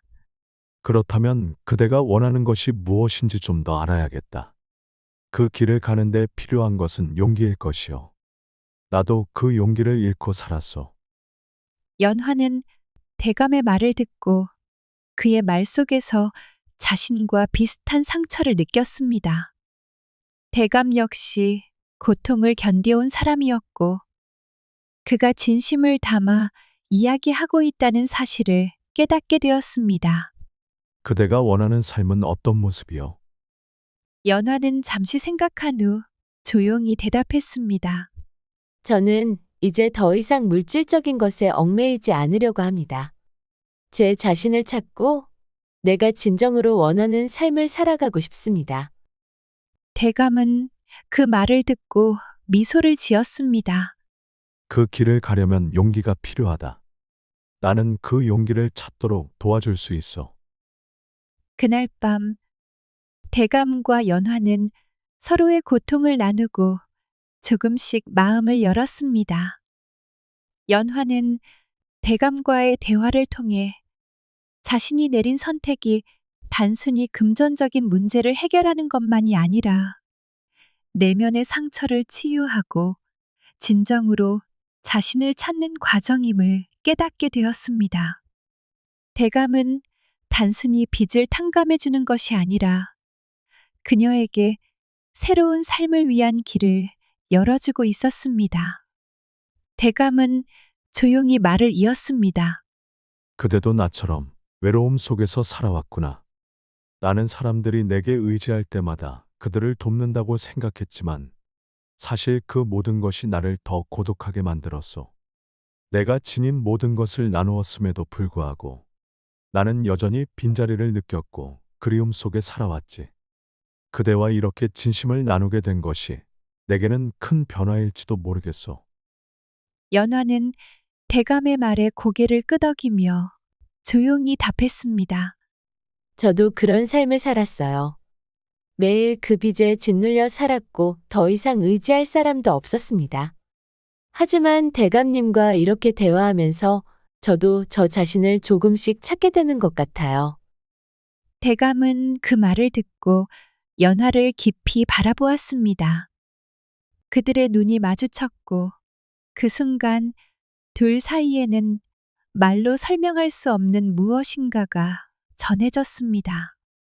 연화는 그가 말할 때마다 그가 겪은 고통과 외로움을 조금씩 이해하게 되었고 대감 역시 연화가 얼마나 큰 아픔을 견뎌왔는지를 느꼈습니다.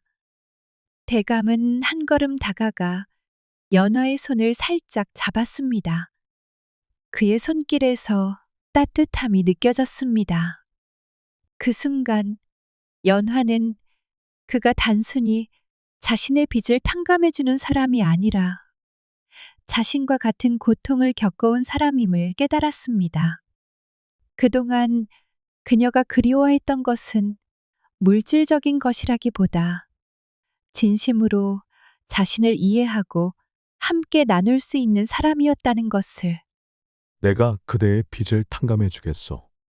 하지만 그것은 단지 시작에 불과하오. 대감은 부드럽게 말하며 연화의 눈을 바라보았습니다. 우리는 서로 다른 아픔을 겪었지만 그 고통을 나누면서 조금씩 서로의 마음을 이해할 수 있게 되지 않았소. 연화는 대감의 말에 조용히 고개를 끄덕였습니다. 대감님, 저도 이제 더 이상 과거의 상처에 묶여 살고 싶지 않아요. 빚을 탕감해 주는 것보다 그동안 제가 잃어버렸던 마음의 평화를 되찾고 싶어요. 그때 대감의 눈빛이 부드럽게 변했습니다. 그렇다면 함께 그 길을 걸어보지 않겠소? 대감의 말은 단순한 제안이 아니라 그들의 관계에 대한 진지한 의지와 진심이 담겨 있었습니다. 연화는 대감의 눈을 깊이 바라보며 자신도 모르게 그의 손을 꼭 잡았습니다. 그렇다면 함께 가고 싶습니다. 그렇게 그들은 서로를 바라보며 천천히 걸어갔습니다. 단순히 빚을 갚는 것이 아니라 서로의 상처를 치유하고 새로운 길을 함께 걸어가기로 결심한 순간이었습니다. 대감과 연화는 과거의 아픔을 함께 나누며 그 아픔이 두 사람을 더욱 끈끈하게 묶어주었음을 느꼈습니다. 그날 밤 연화와 대감은 처음으로 서로를 온전히 바라보며 마음을 나누었습니다. 오랜 시간 동안 각자의 고통 속에 홀로 머물러 있었던 두 사람은 낯선 따뜻함 앞에서 조심스레 마음을 열기 시작했습니다. 대감은 연화의 손등을 가만히 바라보았습니다. 그 손은 거칠고 상처투성이었지만 묵묵히 삶을 견뎌낸 사람의 강인함이 고스란히 담겨 있었습니다. 이 손으로 집안을 지켰겠죠. 참으로 귀한 손입니다. 그가 조용히 말하자 연화는 눈을 피하지 않았습니다. 잠시 말없이 고개를 숙이다 조용히 속삭이듯 말했습니다. 살기 위해 견딘 것뿐이에요. 누구나 그렇게 살아가잖아요. 하지만 대감은 고개를 저었습니다. 그렇게 말하지 마시오. 그대의 삶은 결코 평범하지 않았소. 나는 그런 그대를 존경합니다. 연화는 처음으로 누군가가 자신의 삶을 인정해 주었다는 느낌을 받았습니다. 그 순간 마음속 깊이 묻어두었던 응어리가 조금씩 풀어지는 것 같았습니다. 며칠이 지나고 두 사람은 다시 마주 앉았습니다. 이번에는 긴장이 아닌 편안한 미소가 함께했습니다. 연화는 따뜻한 보리차를 따라 대감 앞에 내밀며 말했습니다. 이 차 한 잔이면 오늘 하루쯤은 마음이 편안해질 것 같네요. 대감은 찻잔을 들고 연화를 바라보며 웃었습니다. 그대가 건네는 한마디면 차가 아니어도 이미 마음은 따뜻하오. 마을 사람들은 그 둘의 변화를 자연스럽게 받아들였습니다. 어느 날은 장터에서 또 어느 날은 우물가에서 두 사람이 나란히 걷는 모습을 보는 이들이 점점 늘어났습니다. 처음엔 조심스레 뒷말도 있었지만 곧 사람들은 그들의 관계가 단순한 거래가 아님을 알게 되었습니다. 그들은 서로를 도우며 진심으로 아끼고 존중하는 사이가 되어가고 있었습니다. 대감은 연화에게 물질적인 도움을 주는데 그치지 않았습니다. 그녀가 하고 싶었던 일들, 배우고 싶었던 것들을 하나씩 묻고 응원해 주었습니다. 연화는 자신이 누군가의 보호 아래가 아니라 진정한 삶의 주인이 되어가고 있음을 느꼈습니다. 그리고 그 옆엔 늘 대감이 있었습니다. 어느 늦은 오후, 두 사람은 마루에 나란히 앉아 노을을 바라보았습니다. 붉게 물든 하늘 아래 대감이 조심스럽게 말문을 열었습니다. 이제 우리는 더 이상 빚에 시달리지 않아도 됩니다. 그대가 원하는 삶을 살아갈 준비가 되었다면 나는 언제든 함께하겠소. 나도 이제 혼자의 외로움 속에서 살고 싶지 않소. 연화는 그 말을 가만히 듣다가 고개를 끄덕이며 말했습니다. 저도 더 이상 외롭지 않아요. 대감님과 함께라면 어떤 길이든 두렵지 않을 것 같아요. 그들은 마주보며 웃었습니다. 어색했던 처음과 달리 이제는 서로의 표정만 봐도 마음이 읽히는 사이가 되었습니다. 어느 날 대감이 장난스럽게 웃으며 말했습니다. 그대, 예전에는 날 보면 겁부터 먹던 사람이었는데 이렇게 웃는 모습을 보니 정이 갑니다. 연화는 웃으며 받아쳤습니다. 대감님, 언제부터 그렇게 농담을 하셨어요? 그대 덕분이요. 그대와 함께 있으면 나도 사람 냄새 나는 이가 되는 것 같소. 연화는 잠시 생각하더니 웃으며 말했습니다. 그럼 오늘은 빚 대신 차 한 잔 나누는 걸로 하죠. 우리 그렇게 조금씩 서로의 마음을 갚아가는 거예요. 대감은 연화의 말에 웃으며 고개를 끄덕였습니다. 차가 아니라 그대의 마음을 따라가야겠구려. 그날 이후 두 사람은 매일 마주 앉아 차를 나누며 서로의 이야기를 듣고 또 들었습니다. 그리고 깨달았습니다. 삶이란 결국 마음을 나눌 수 있는 사람과 함께할 때 비로소 온전해진다는 것을. 마을 사람들은 이제 연하와 대감을 빚을 갚은 사람들이 아닌 서로의 삶을 지탱해주는 진정한 동반자로 보았습니다. 그들의 이야기는 입에서 입으로 전해지며 고된 삶 속에서도 희망과 사랑을 찾을 수 있다는 사실을 일깨워 주었습니다. 두 사람은 손을 맞잡고 말없이 같은 방향을 바라보았습니다. 그들의 앞에는 아직도 수많은 일이 남아 있었지만 더 이상 두렵지 않았습니다.